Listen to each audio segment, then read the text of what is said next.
Ever before Adam ever committed any sin in the Garden of Eden, some angels had already fallen into sin, waiting for the right moment to reveal their true evil nature. It began with Lucifer and a third of all the angels who tried to overthrow God and establish their own kingdom. But Michael and his superior army of angels defeated them. Lucifer and his followers were cast down to earth, but this was Michael's critical mistake. Instead of casting them to hell, Lucifer was left with an opportunity to corrupt humanity.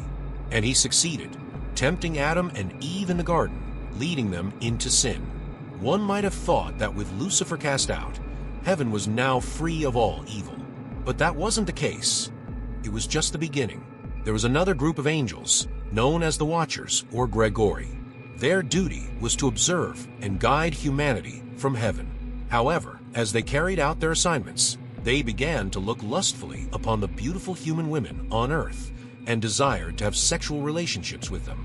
In the days of Jared, the father of Enoch and great-grandfather of Noah, 200 of these watchers decided to act on their forbidden desires. They descended to earth, and their story is recounted in the Book of Enoch. This ancient text offers a unique interpretation of the origin of evil, differing from later Jewish and Christian views. It presents the idea that humanity's sin and transgression were influenced by supernatural beings, fallen angels, who imparted forbidden knowledge and corrupted mankind. Unlike the later belief that evil is inherent in human nature, Enoch portrays it as something introduced from outside by these fallen beings. At the heart of this story are the illicit unions between the fallen angels and human women. Scholars draw comparisons to Leviticus 21 verses 1 to 15, where priests are forbidden from marrying impure women.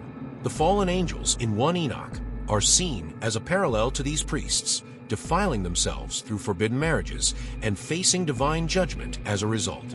Like the priests who are excluded from sacred service due to their impurity, the fallen angels also incur God's wrath for their actions.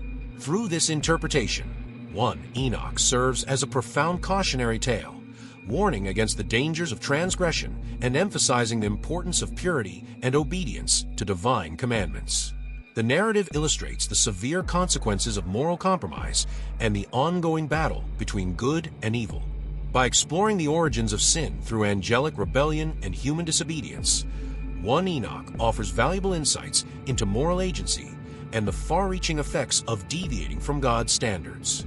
What makes Enoch stand out among other apocalyptic writings is its reflection of growing discontent with the priestly establishment in Jerusalem during the 3rd century BC.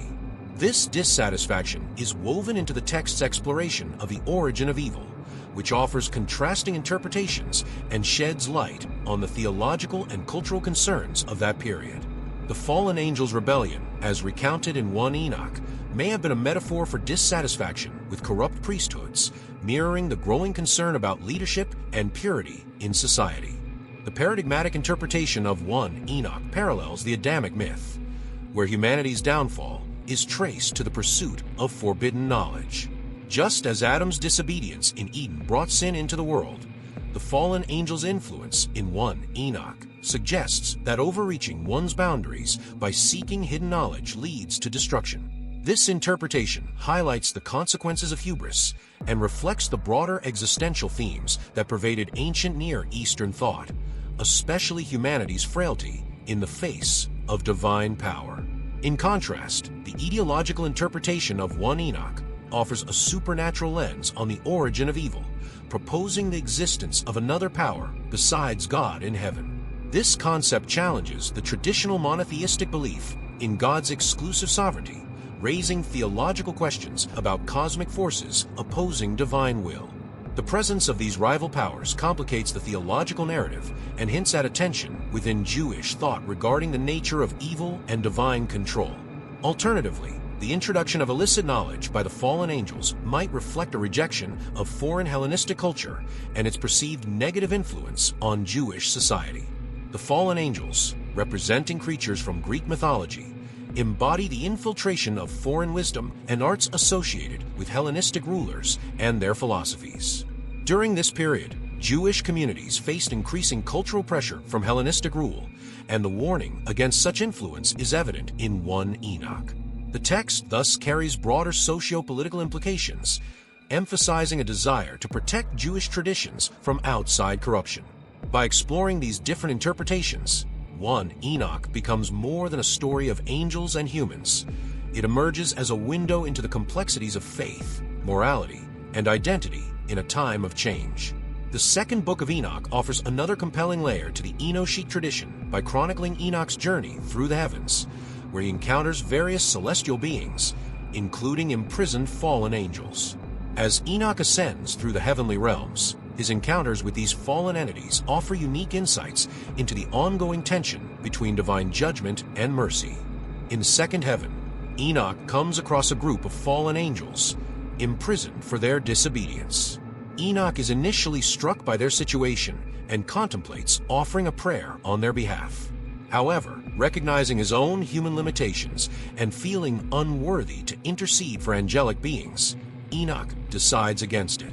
This moment captures a key theme in 2 Enoch, the delicate relationship between humanity and the divine, where even a righteous man like Enoch hesitates to intervene in matters involving celestial beings.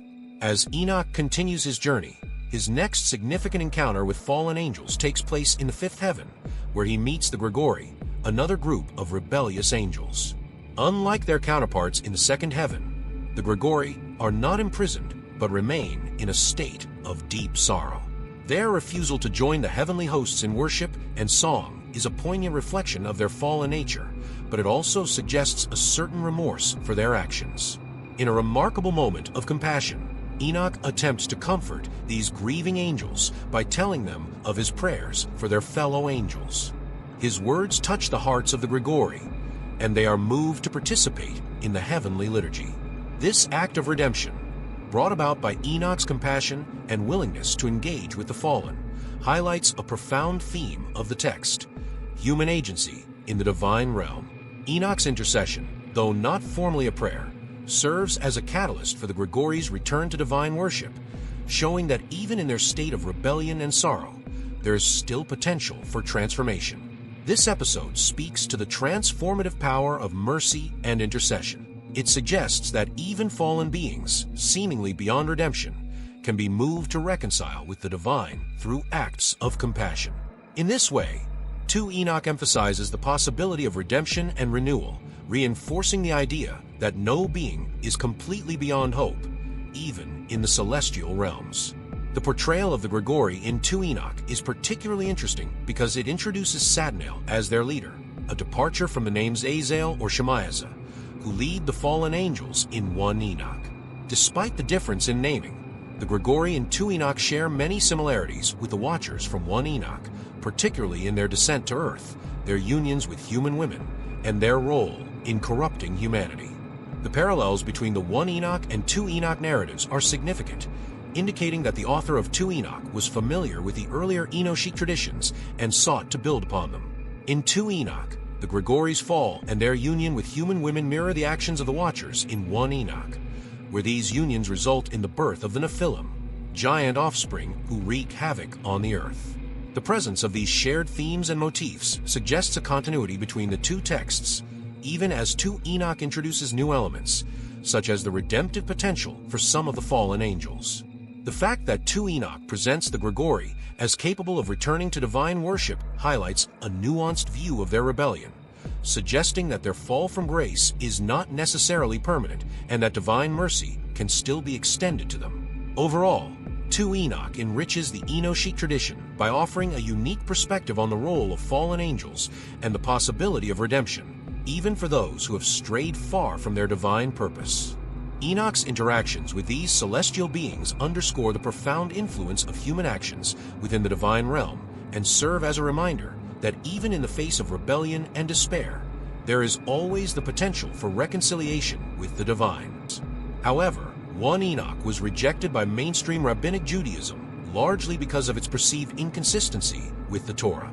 The Torah forms the foundation of Jewish faith and law, and many aspects of 1 Enoch deviate from its teachings.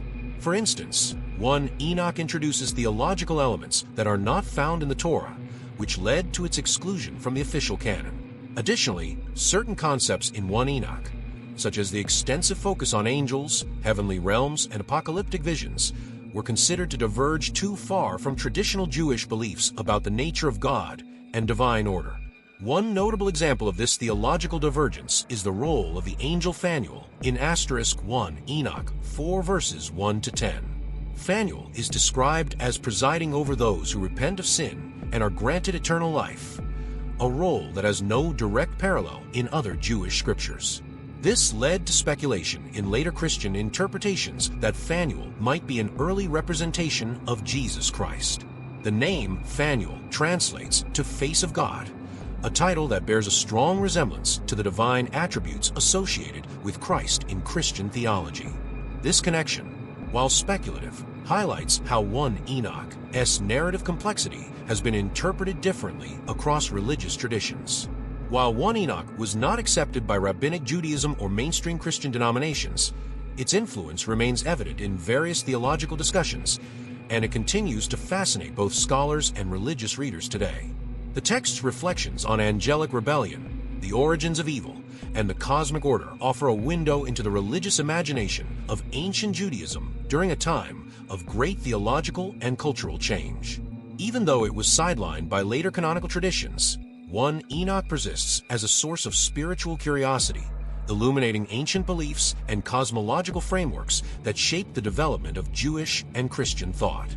Ultimately, the Book of Enoch and its later iterations, such as 2 Enoch, reveal a rich legacy of apocalyptic and mystical traditions. By weaving together narratives of angelic rebellion, cosmic justice, and divine intercession, these texts offer a unique lens through which to view the complex interplay of religious ideas in the ancient world. The Book of Enoch was excluded from the Hebrew canon due to significant theological and textual divergences from mainstream Jewish beliefs. Within Rabbinic Judaism, the identification of figures like the angel Phanuel with Jesus Christ conflicts with traditional interpretations of messianic prophecy and divine revelation. The book's focus on angels' roles in salvation and its depiction of eternal life is at odds with the teachings outlined in the Torah and Rabbinic literature, leading to its rejection as heretical by Jewish scholars. Moreover, 1 Enoch's reinterpretation of material from the Torah, such as its midrash on Deuteronomy 33, likely raised concerns about its theological legitimacy. The detailed accounts of fallen angels and their rebellion against God further undermine the book's acceptance. Jewish authorities were particularly wary of the idea that angels could sin, as this challenged long-held theological principles. This sentiment is evident in Trypho the Jew's debate with Justin Martyr, where he rejected such notions as blasphemous. Ultimately, the Book of Enoch's reliance on non-canonical sources and its departure from established Jewish norms led to its exclusion from the Hebrew canon. Rabbinic Judaism viewed its teachings as incompatible with traditional Jewish thought, cementing its place outside the bounds of acceptable theological discourse. Despite this, the Book of Enoch continues to captivate scholars and religious communities interested in its unique portrayal of cosmology, angels, and apocalyptic themes. Thank you for watching.